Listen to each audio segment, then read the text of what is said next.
Photoshop gets a massive AI overhaul, a buck animator with zero coding experience vibe codes a browser-based After Effects alternative, and Claude starts showing up directly inside the tools you use every day. It's Motion Mondays. Let's get into it. Photoshop 27.6 just dropped and it's a beefy one. The headline feature is Rotate Object. You isolate a 2D cutout, rotate it on a canvas like it's a 3D object, and get a live preview. And once you're happy, render it at full resolution. From there, you can use the Harmonize feature to blend it seamlessly into your comp. Very cool, although it does cost 20 generative credits per use. Speaking of which, there's now a generative credits usage panel, so you can actually track how fast you're burning through your plan, because unlike Blender, AI ain't free. Layer Cleanup uses AI to automatically detect empty layers and rename unnamed ones with actually meaningful descriptions. And dynamic text now flows inside circles, arches, and bows, way beyond the old bounding box behavior. And reflection removal strips glass reflections non-destructively, which is great if you ever shot anything through a window and regretted it immediately. So big update all around there for Photoshop. And while we're in Adobe land, Firefly AI Assistant just launched in public beta. It's a conversational creative agent that works across Photoshop, Premiere, Lightroom, Illustrator, Express, and more from a single chat interface. You describe what you want, and it plans and executes the steps behind the scenes while keeping everything fully editable in a native Adobe format. So for example, one prompt can resize your asset for every social media platform. You can also apply your logo across different objects. You can trim video.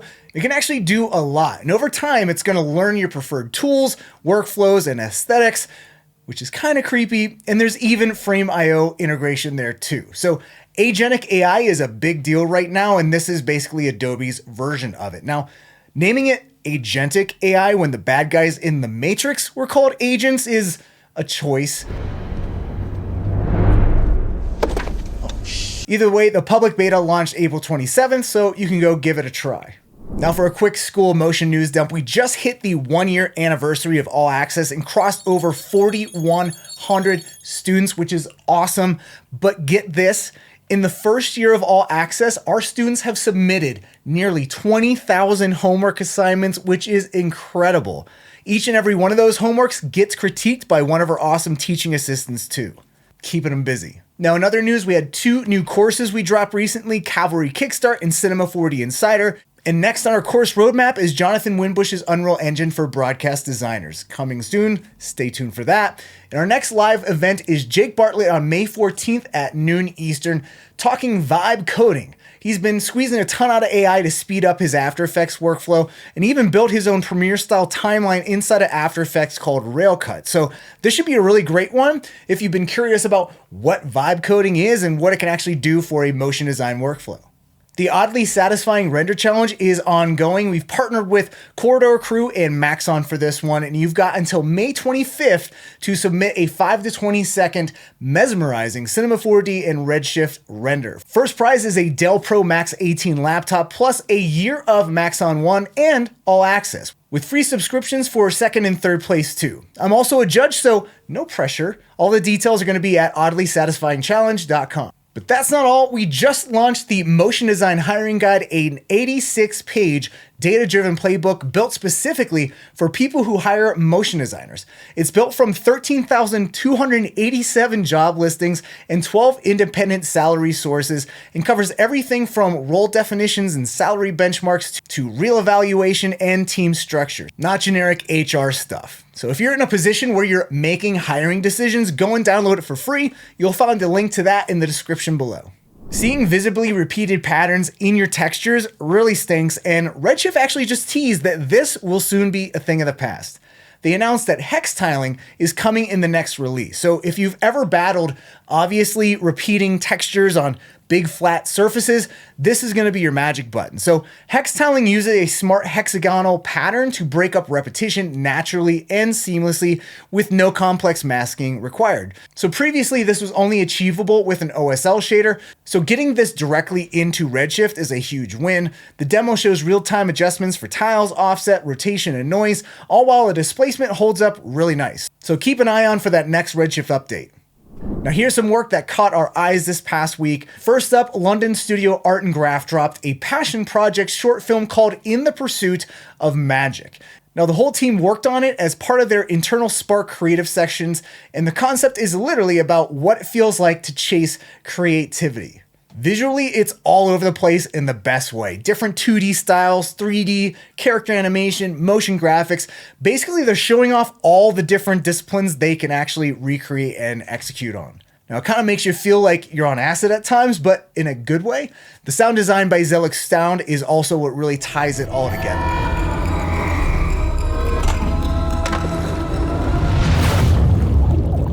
Next is AJ Jeffries with his new short film, Ducks, a self-made comedy piece born from a family walk where his kids were captivated by ducks tipping upside down in a pond. The result is a 4.5-minute character comedy that is at times kind of creepy.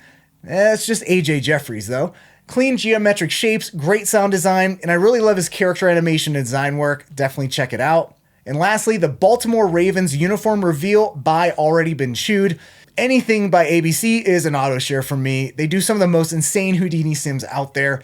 The animated crow is incredible, but that feather ripple reveal, oh my gosh, that's just what sold me. So just the way those feathers transition, it's beautiful. It's the kind of thing that makes you just stare at your screen like an idiot for a few seconds.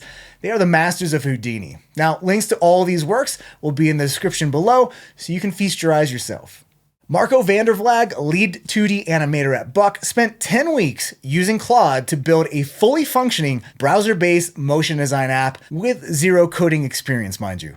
He's calling it Plate, and you can try it right now at plate.video. It's currently in alpha. It's built on Web GPU and TypeScript.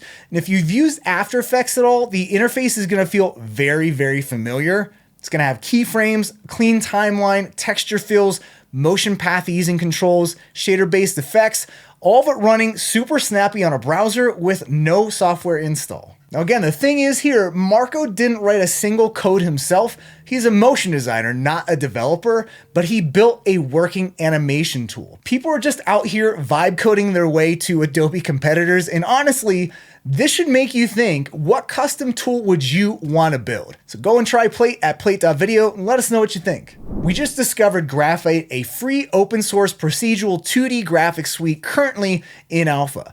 It's designed to be a node-based alternative to tools like Photoshop and Illustrator, and people are already calling it the Blender of 2D, which is slightly exciting and slightly terrifying depending on your relationship with node graphs. The whole workflow is non-destructive. Everything's built on an underlying node graph, so you can change shape properties, colors, and strokes at any point without starting over. For motion designers, the procedural angle is super interesting because the node-based architecture opens the door to parametric animation, driving motion with math and data-driven nodes rather than manual keyframing. Now that's totally a different world from the purely destructive workflow in Illustrator. Now it is still missing some advanced Illustrator features and doesn't support AI formats fully just yet. It's a supplemental tool for now rather than a full replacement, but it's worth keeping an eye on. Check it out at graphite.art. Now this week's Student of the Week is River Taylor from Boston, a multimedia production designer who completed animation bootcamp's Be the Ice Sculptor Challenge, and the result is pretty stunning. The fluid motion, the beautiful colors. Look at that eye trace. It's just really clean, really elegant piece. And River had a great take on the whole animation bootcamp experience. They say it's an underrated way to improve at something is to just be consistently exposed to it. Animation bootcamp really helped break down the daunting blank slate beginning of a project by giving some direction and assets, helping him focus on the skills I wanted to improve the most. Now, that's what School of Motion's all about. Active learning is the way. Go check out his 2025 reel at rivertaylordesign.com. And congrats on the feature, River. Anthropic just dropped a big update aimed directly at creative professionals and motion designers. Claude is now connecting directly to the tools you already use, specifically Blender and a giant chunk of Adobe Creative Cloud. The Blender connector gives you natural language access to Blender's Python API. You can use it to debug scenes, batch edit objects, rename things, and add custom tools to Blender's interface without writing code by hand. Now, if you're already solid in Blender, you're probably watching some of these demos and thinking, I could already do this. And you're not wrong. But where I think the real unlock is doing things like writing custom shaders, building geometry node setups, naming and cleaning up your scene. I don't think it's gonna actually replace learning the software, but I think it's gonna help you learn it faster. Now on the Adobe side, Claude connects to over 50 creative tools, Photoshop, Premiere, Express. You can use it for editing images, trimming video, licensing stock, resizing assets, managing files, and a lot more. Now, the one thing I noticed on X is that After Effects is interestingly missing. Turns out there is a Claude to AE connector that already exists. It's called Atom, but it's not an official one, so you'd have to set that up for yourself. Maybe official support's coming, maybe not. Either way, links in the description. Anthropic also announced that it just joined the Blender Development Fund as a corporate patron, specifically to support Blender's core Python API development. The comments were predictably not thrilled. A lot of blood money energy out there. This led Blender to backtrack on that decision and clarify that they're now going to receive the funds as a singular donation rather than as fund membership, and that no generative AI functionality is currently available or planned to be integrated into Blender. But I do think we're all kidding ourselves here if we don't realize it's probably only a matter of time before we do see some kind of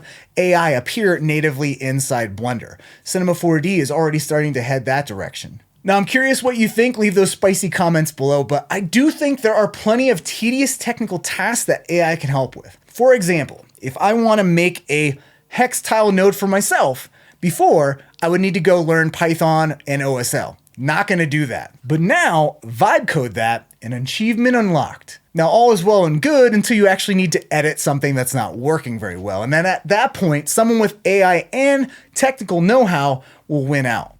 And if you don't have those technical skills yet, AI can point you to those resources to help you learn them. Maybe with a hallucination of a donut or two along the way. And that's it for this week. Go check out our newest courses, Cavalry Kickstart and Cinema 4D Insider. And don't forget to enter the Oddly Satisfying Render Challenge. You have until May 28th to enter. All the details are at oddlysatisfyingchallenge.com. And all access members, don't forget to sign up for our next live workshop featuring the After Effects vibe coding extraordinaire, Drake Bartlett.